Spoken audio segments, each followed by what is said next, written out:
we have to answer this question all the time, mostly to ourselves, to make sure that the reason why is still valid. Um, and and a big part of it is to show the American people, to show Washington D.C., to show Congress, all of our leaders, the great things about our military. And it's easy to use music as a part of that, because everyone loves music. It's a major part of everyone's world. It doesn't matter what part of the world you're in, music is a huge part of that. So we're able to showcase the marching and musical units in these parades, and really showcase the finest of what, for what the Marine Corps has to offer. Because if you're in Congress and you're looking at passing a budget or not passing a budget, and the Marine Corps is asking for more money, and you go to a Friday evening parade and you go, wow, they're impressive. They know how to do things right. They take care of us. They treat us well. They're really impressive. It's great for the American people to see that, and if it influences people along the way, that can help us, or influences people to want to join the Marine Corps because they're impressed by what they see, or just join the military in general. It doesn't have to be the Marine Corps. Then that's why we do what we do.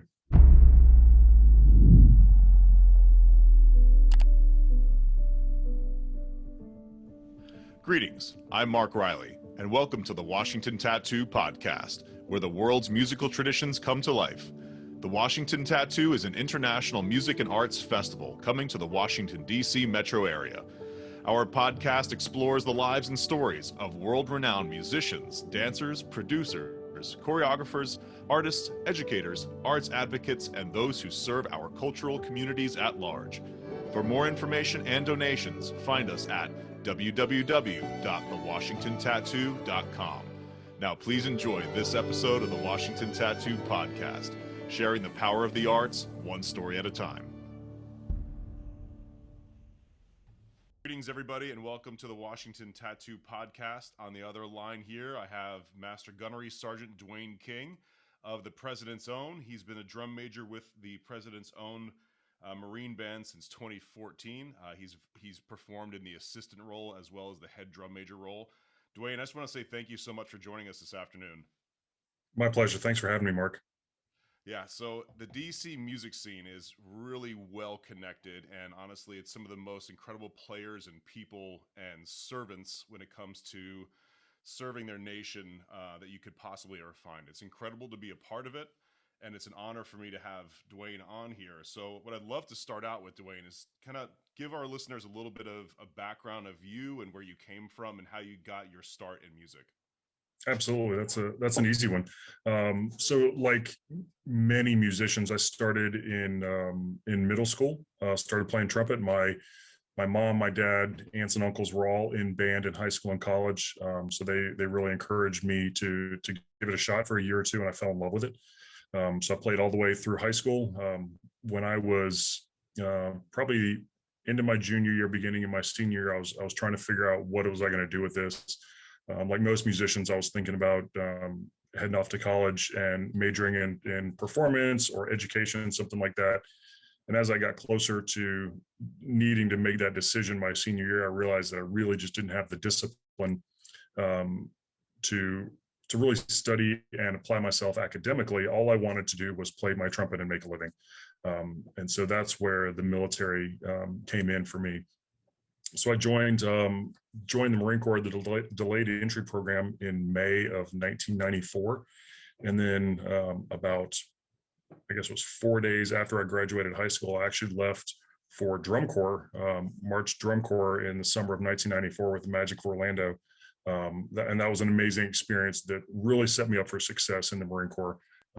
As most drum corps folks know, there are a lot of similarities to marching drum corps and being in the military.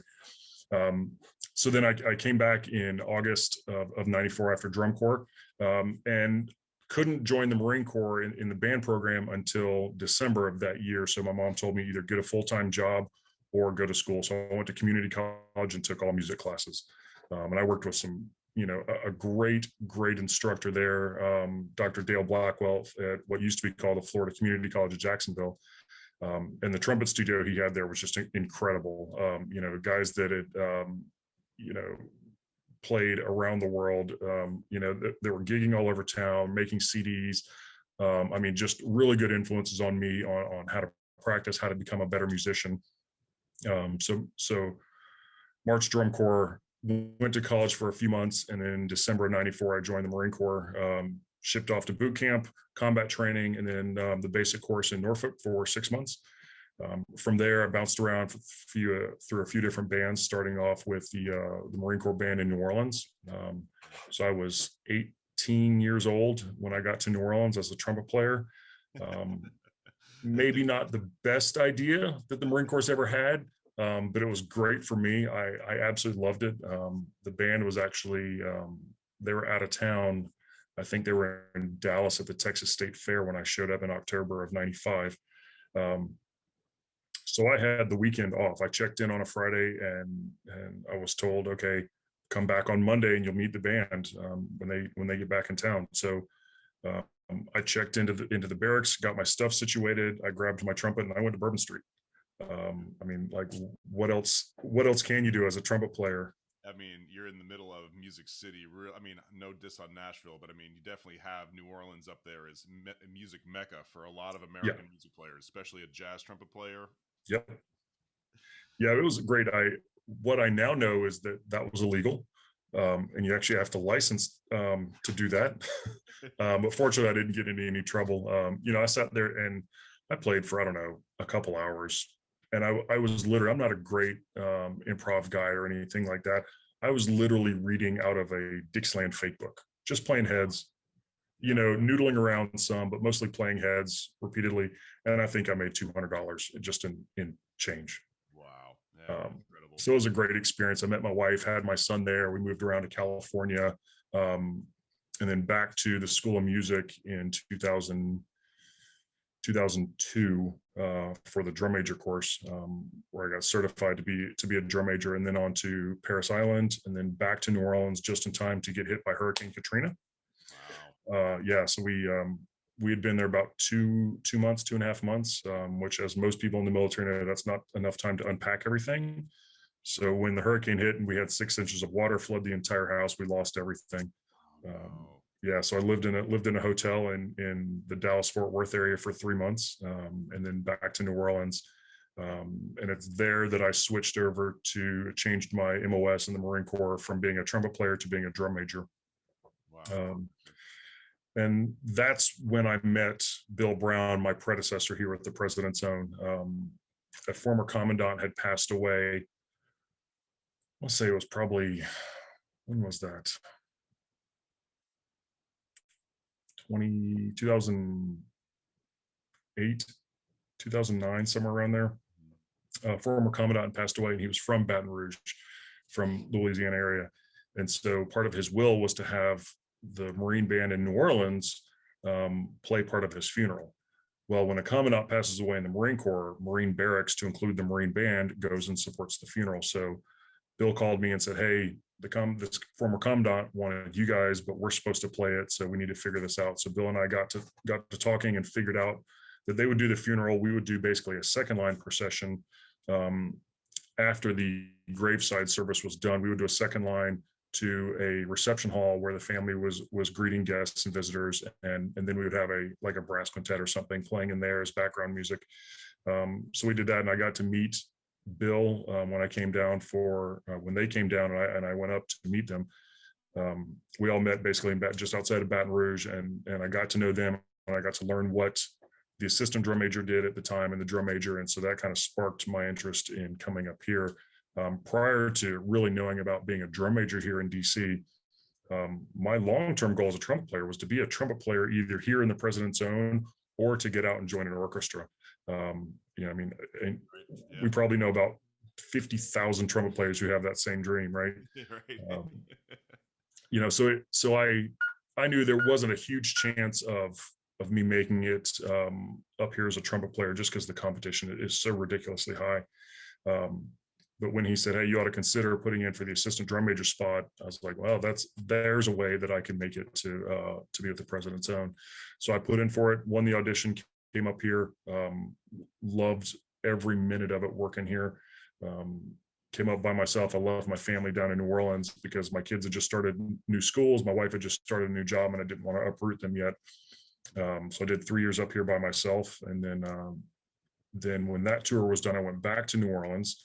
Was the drum major there for about 9 months, and prior to leaving here in DC, the first time Bill Brown had told me that he was putting in for retirement, and encouraged me to audition for his position for the head drum major spot. So I did. Was fortunate enough to win this audition, and I've been up here ever since. Got back here in April of 2014. Incredible. There's so much stuff to unpack there. Yeah. You and I actually have a Louisiana connection because that's where I did my undergrad. Really? Yeah. That's awesome. In Natchitoches. So very small town just south of Shreveport, but spent 5 years of my life there, and then moved over to Dallas to attempt to be a band director, and then the Army called. So yeah. But where did you all live in Louisiana and New Orleans? So we were in just outside in the suburbs in Metairie, which absolutely. is not quite to the airport, just south of the lake. Yep, some good friends in Slidell and Chalmette and that whole suburbs of New Orleans area. So cool. Yeah, ironically enough, my son is actually a junior at LSU now.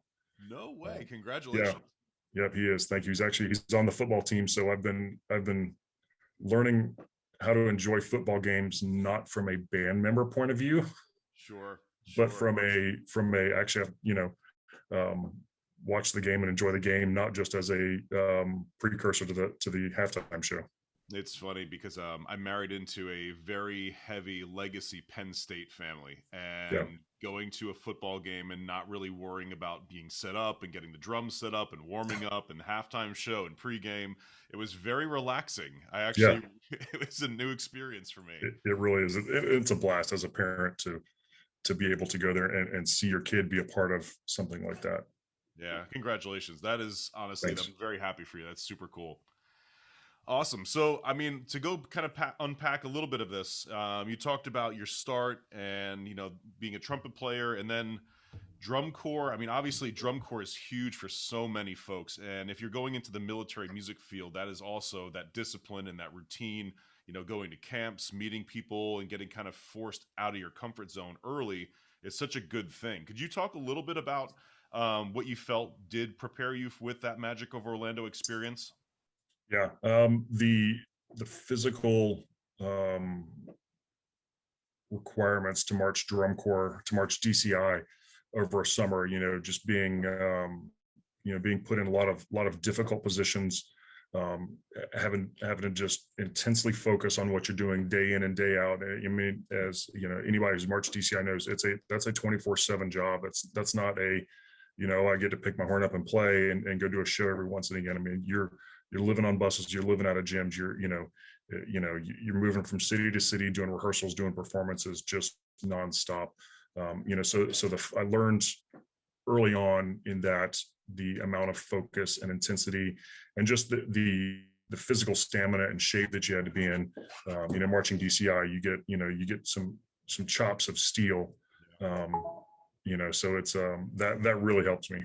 That's awesome. And I mean, I'm also at that point in your life between the ages of about 18 to 22 years old, I mean, you're really trying to learn how to be an adult, and that's such a great setting to do it in. Yeah.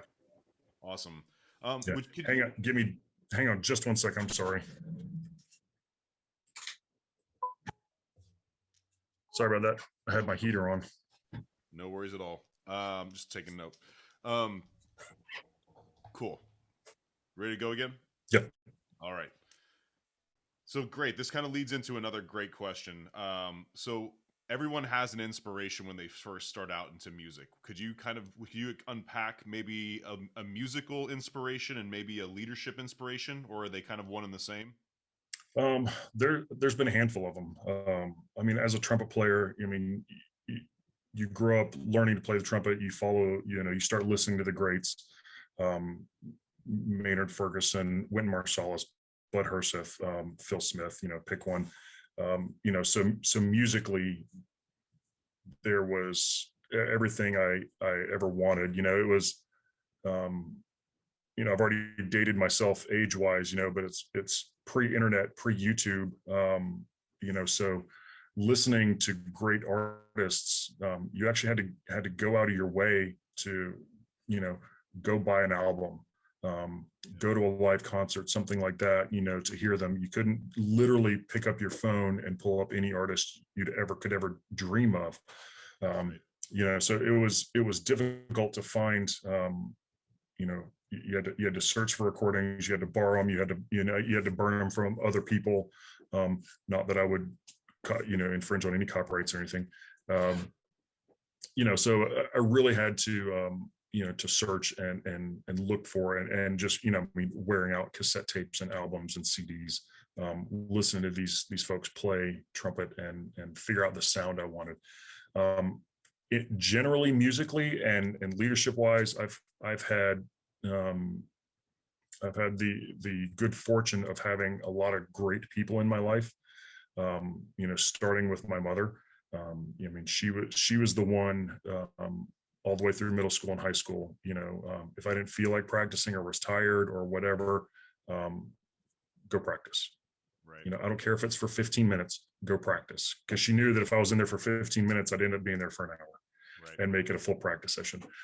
When I got to high school, I had an amazing band director named Ward Green, down in Jacksonville. He's since retired, obviously. But he made music fun, whether it was jazz band, concert band, small ensembles, marching band, it didn't matter. He made all of it fun. And that's where I really started to get the idea of doing something in music for a career. Didn't think I necessarily ever wanted to go into teaching, because the older I've gotten, the more I've realized that's a good decision, because I don't have patience anymore. But he really made anything to do with music and just living life just really fun. And then moved right into drum corps, and I was very fortunate to have, Robert W. Smith was our corps director at the time. And the guy is a genius. He's a legend in the drum corps world, legend in the music world, and even more so, he's an even better person. As great as he is at all of those things, he's just an even better person. So he really took care of us.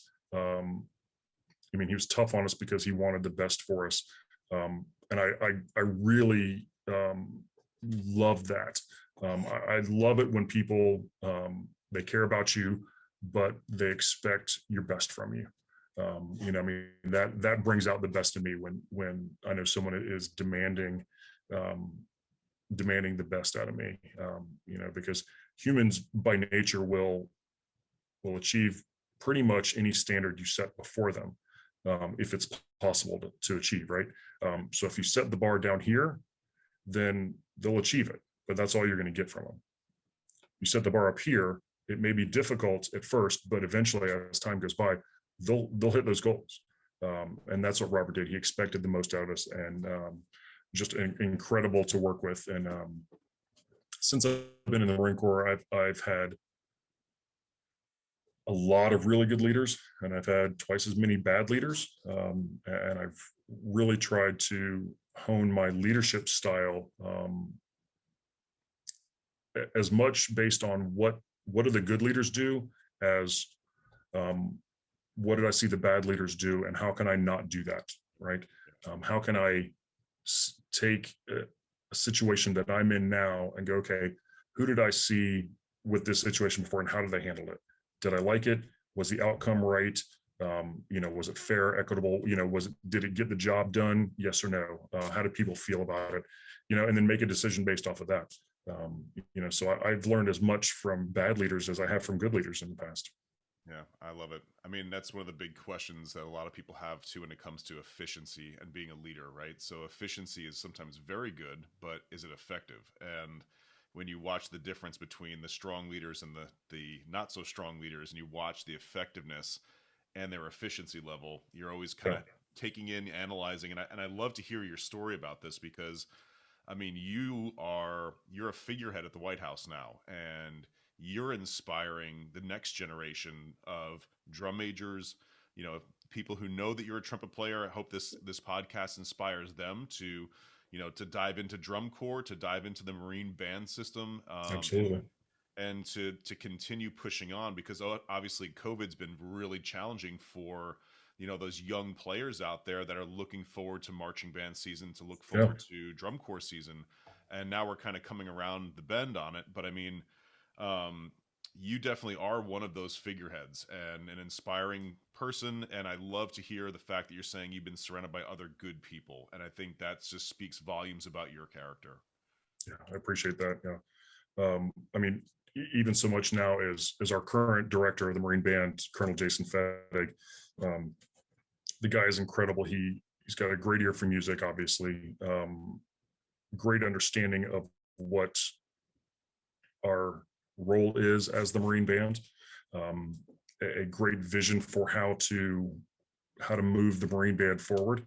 But then away from that musically, there's not a day goes by that I don't absolutely fully trust his thought process, the way that he goes about dealing with people, the way that he listens to people. I mean, so he's a great leadership example, literally right across the hall from me, that I get to watch in action every day.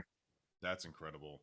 So can you go back to that first time? So I'm assuming your first time on the White House lawn was as an assistant drum major. Is that correct? No, actually, I didn't get to take any White House jobs until I became the drum major. I went there a couple times with Bill Brown when I was his assistant. But my first White House job as the drum major wasn't until I think it was probably July 4th, 2014. Wow. Yeah. So what was that like? How can you walk us through, like, the emotional, the nerves, the excitement? Yeah, I mean, I think anyone who's can put themselves in that position of, okay, it's going to be televised. I'm literally marching the band up to literally the front door of the White House. And then we're going to play music for the world to hear with the president standing literally right above us. It's absolutely nerve-wracking. But I've always felt that if you're not nervous going into a performance, then you don't care enough about it. You shouldn't be, shaking in your shoes, nervous, right? But you should be, a little bit worried, like, okay, I know we've practiced this enough. I'm confident in the people. I just hope something else doesn't go wrong, because invariably Murphy will step in and throw something in there. So, I'm when we're waiting down on the South Lawn before we marched up, I'd already rehearsed the band a few times that day. Was confident that they knew what they were going to do. The only real question was, would I perform under pressure? And I just reminded myself that, I mean, that's what we do as musicians. That's what I've been training for since I was in the 6th grade, is to perform in front of people. At the end of the day, who those people are, it is really up to you. Because the last time I checked, the president of the United States still puts his pants on the same way everybody else does. And I certainly don't mean that in any disrespect to anyone, but they're human beings, right? I was like, okay, so take a deep breath, make it look like, even if you screw something up, make it look like you know what you're doing. And everything went flawless, and it went off without a hitch. I love it. I love it. I mean, as a professional musician and as a professional leader, that's one of those things you constantly are rolling in your mind, is you're visualizing it, you're running through it. And when a detail has a little bit of an error in the detail, you have hopefully micromanaged the rehearsal, at least in your own brain, enough to go through all the details that if something slightly wrong happens, you can adjust fire so quickly that no one really notices that the mistake even happened. Yeah, no, you're absolutely right. And one of the great things about the Marine Band, and I'm not sure if the other premier bands are like this, just because I've never had the opportunity to lead them in a rehearsal or a performance, is especially with marching rehearsals, they'll do what they need to do. They'll listen.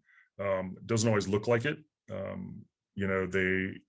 They sometimes they're more focused on like, okay, what am I doing next? What's the music? So sometimes you're not getting the eye contact you want. You're not getting the, that reassurance as a leader that, okay, they're really focused in on what I'm saying and what I'm doing.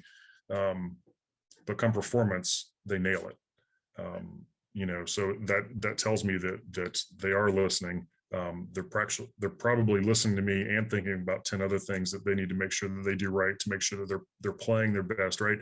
So I've had to learn to trust the band that even if rehearsal's not great, be consistent, remain calm, and do what I tell them I'm going to do, and they'll follow me through a brick wall and back. No, I love it. And that's something I've definitely learned over the years, is that when you start leveling up and you start seeing great player after great player, every one of them has their own unique individual mental warm-up and physical warm-up that they have to go through to get that level of excellence to come across. Yep. Yeah. I mean, I've even taken that a step further in my own preparation as a drum major. Because I used to, when I was drum majoring the bands in the fleet, didn't think a whole lot about warming up. I thought about, okay, what's the band doing? What do I need to do? The logistics. And then I realized, what, I was tired after a performance or whatever. I'm like, what, maybe I should stretch out better. So I've actually started stretching out, stretch out my wrists, similar to the way drummers do. Take time to focus and breathe, stretch my arms out, stretch my legs out. If we're going to be marching for any sort of distance or standing for a long time, which most of what we do is standing for a long time, right? Stretch my calves out, because it helps them not ache and hurt. And I just feel better afterwards, which helps me focus better during a performance. So I absolutely go through a warm-up routine myself as a drum major. No, that's brilliant. Actually, I think you're probably the first drum major I've ever heard admit that. And I would challenge every drum major listening to share your warm-up routine, because most people don't do that, I bet. No, yeah. And I'd never known any other drum majors that did before. I remember when I was going through the School of Music, through the drum major course back in 2002, our drum major instructor at the time, she had mentioned something about, oh, you want to stretch out a little bit and be limber. But Bill Brown actually got me into, especially before our Friday evening parades that we do here in the summer, because those are so mentally demanding on the drum major specifically, because everything we do is a cue for someone else, or we're taking a cue for someone else. And we literally have to be focused the entire time. So he's the one who really got me into, take some time, just to relax, meditate, whatever the case may be, stretch out, and really just, get yourself prepared, because it's not an easy job. Yeah, I can imagine. So let's go into this real quick. So you've probably seen a million incredible performances. I've heard some incredible performances. Do you have, as a player and as a drum major, like a favorite musical memory? I think as a player, one of my favorite musical memories was, I want to say it was either 1996 or 1997. I was with the band in New Orleans, and we got invited to do the July 4th at the Hollywood Bowl with the Hollywood Bowl Orchestra. And I mean, we came out, we marched out and played Stars and Stripes, but that was my first real foray into really performing with world-class musicians on a large stage like that. So that one really sticks with me. I've done millions of performances, in my career. I think as a drum major, literally the day after I took over as drum major here, we had an evening parade. It was my first evening parade as a drum major, although I'd done some as the assistant drum major. It was my very first one since I had taken over, and President Obama was the guest of honor that night. Wow. So I mean, I hit the ground running, and then my first state arrival at the White House was for the Pope. That's incredible. Yeah, so I mean, I think it was 2015 when the Pope was here. So I got to, that was my first really big event at the White House, outside of like the Easter egg roll, July 4th, stuff like that. My first arrival was for the Pope. So I got kind of felt like I got thrown into the deep end. But I love that. I do. The bigger the stage, the better. Yeah, that's amazing. So we keep hitting on touch points where we're connected because we were both on that same gig. Yeah. Yep. That's amazing. So I mean, unpacking more of this, I feel like you're talking about inspiration, you're talking about these moments. You're bringing up evening parade, and if you come to Washington, every service has a type of performance throughout the summer, and the Marines do the two different performances on Tuesday and Friday nights. Can you kind of talk about those two performances and maybe a little bit of the difference between the two of them? Absolutely. So, June through August, I believe we do the sunset parades at the Marine Corps War Memorial in Arlington, Virginia. That's a smaller version, a little bit less formal version. It's better for families to go to. Starts at 7 p.m. On Tuesdays like I said, the Marine Corps War Memorial. Drum and Bugle Corps, the Marine Corps Drum and Bugle Corps, the Commandant Zone, Silent Drill Platoon, the Marine Corps Color Guard. They're all out there, and they put on a show it's still a military ceremony. It's still still a show that is great to see. It just doesn't have quite as much pomp and circumstance. Again, it's a little bit shorter, a little bit better suited for families.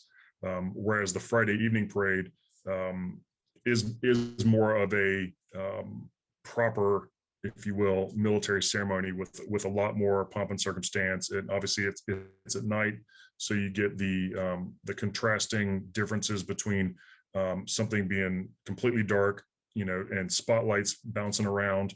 It really brings out what you're trying to do.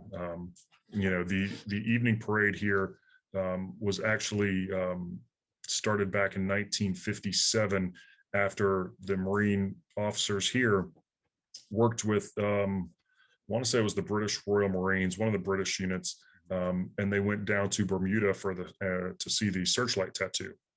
And the CO at the time wanted, because we were doing sunset parades here at the barracks earlier in the afternoon, and it was good, and everybody in Washington loved it, but he thought it could be more. And when he saw the searchlight tattoo, it was done at night. They were using spotlights, had some sort of facade up in the back. You had ramparts, stuff like that. And so that's really where we got the idea to do the Friday evening parade. And ironically enough, that we're talking about this, I actually just finished a research project for our new commanding officer that had just got here, kind of giving him the background and the history on why we play the music we play at a Friday evening parade. And what I didn't know that I came to learn is that 90% of what we do today in a Friday evening parade is what they started with back in 1957. Wow. From the way we march on the colors to, everything we use, we've been using it for 74 years now. Wow, that's incredible. Yeah. And that's something I've always, like, beyond tip the cap, but I have so much appreciation for the Marine Corps traditions.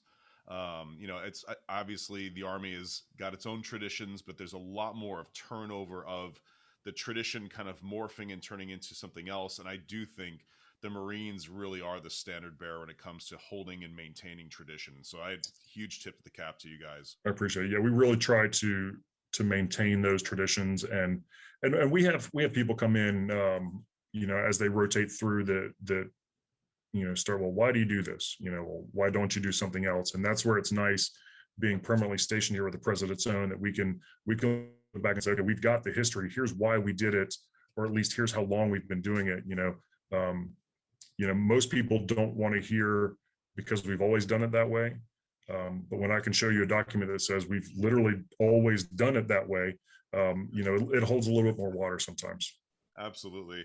The Friday night, the Friday evening parade, Yep. the evening parade is just stunning. I don't think there's really anything else in Washington that comes close to that. The lights, the colors that speak, through the spotlights, the lone bugler on top of on the ramparts. It's just like, it's incredible. And Marine Barracks, Washington, I think, is the perfect location for that. And that, from what I understand, and please correct me if I'm wrong, is one of the oldest, if not the oldest, standing building in Washington. Is that correct? It is. Couple of different stories. Feel free to believe whichever one you want. The first story that we tell all the new Marines getting here is that back in the Revolutionary War, the British didn't burn down the home of the commandants and Marine barracks because of the respect they had for the Marines that they were fighting against. That's one story. The reality is they were using it as their headquarters, and when they burned the rest of Washington, D.C. down, they didn't burn the place that they were currently living. They just packed up and left. That's more the reality of it. But yeah, it is the home of the commandants and the main building there at Marine Barracks are, I think, one of the only buildings that were left standing after Washington was burned. Wow, incredible. So these two events, the Tuesday night and the Friday night performances that you all do incredible stuff for outreach for the people coming to visit Washington, the people who live in Washington. What do you think that that mission does for society? Like, what's the overall goal of those two performances? Yeah, I mean, it's we have to answer this question all the time, mostly to ourselves, to make sure that the reason why is still valid. And a big part of it is to show the American people, to show Washington D.C., to show Congress, all of our leaders, the great things about our military. And it's easy to use music as a part of that because everyone loves music. It's a major part of everyone's world. It doesn't matter what part of the world you're in, music is a huge part of that. So we're able to showcase the marching and musical units in these parades and really showcase the finest of what for what the Marine Corps has to offer. Because if you're in Congress and you're looking at passing a budget or not passing a budget, and the Marine Corps is asking for more money, and you go to a Friday evening parade and you go, wow, they're impressive. They know how to do things right. They take care of us. They treat us well. They're really impressive. It's great for the American people to see that, and if it influences people along the way that can help us, or influences people to want to join the Marine Corps because they're impressed by what they see, or just join the military in general. It doesn't have to be the Marine Corps. Then that's why we do what we do. I love it. I mean, it's a fantastic answer. And I mean, you have to think at some point you're influencing the next Duane King that's going to fill your shoes, and whenever that ends up being. And Yeah. at that point, there's no better way to see the very best that the U.S. military has to offer than an evening parade or a Tuesday night at Iwo Jima. Just absolutely incredible. Yep. Awesome. So we're going to do the final 4 questions here. These are more kind of personal questions. Okay. So some of these are kind of funny. Some of them are definitely more serious, but let's start with the first one. So professionally and personally, how do you stay growing? So I take a lot of video of myself when I'm performing, when I'm doing rehearsals. Spend a lot of time watching video. My own worst critic. To make sure that what I'm doing is the best that I can make it. I really just kind of get uber critical about every single thing I do. Every time I move the mace, I want it to be in an exact certain position, at an exact certain time. Really focus on timing everything up. That's one of the big things about the evening parade is that even if you can't see it because it's in the dark, somebody can, right? Somebody's sitting down near you. So I want literally everything I do to be timed up with something else that's going on, because if there are 2 things that happen and they both happen at the same time, right? You go, wow, that's impressive. If one thing happens and then all of a sudden you get something over here, you're like, well, that's not great. So I really focus on doing that. Outside of mace work and stuff like that, I'm always reading books about leadership, talking with people about leadership, learning from other people, what ways make people tick.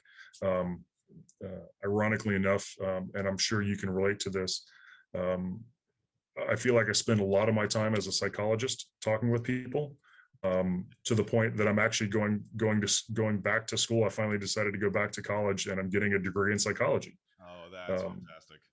yeah. Yeah, my father actually was a psychologist for 35 years for the state of New York, and Wow. I think I was probably his first case study. So Yeah. yeah, it was Yeah. I've he. got plenty of case studies here. Oh, I'm sure. I think we both do. But yeah, my father was one of those guys when 9/11 happened. He was actually down there as a family counselor for victims Wow. of the Trade Center. So it was, he That's impressive.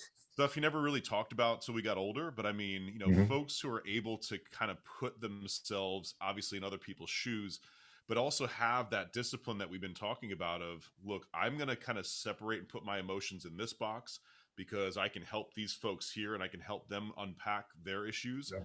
If the world had more folks like you in it, I can guarantee you it would be in a much better situation. So Yeah. hats off to you on that as well. Thanks. Fantastic. All right. So, kind of a funnier one. If the current you could give the 20-year-old version of yourself some advice, what would you say to yourself? Um, so the PG version of that would be, to practice more. Um, yeah, I thought I was practicing a lot as a musician. I thought I was, good enough to be at the caliber of a trumpet player here at the President's Own or in an orchestra. And now that I'm serving alongside of them, was nowhere close. So I wish I would have spent more time, not just practicing, but learning music in general. Digging deeper into theory, training my ear better, just being a better musician and learn to play more instruments.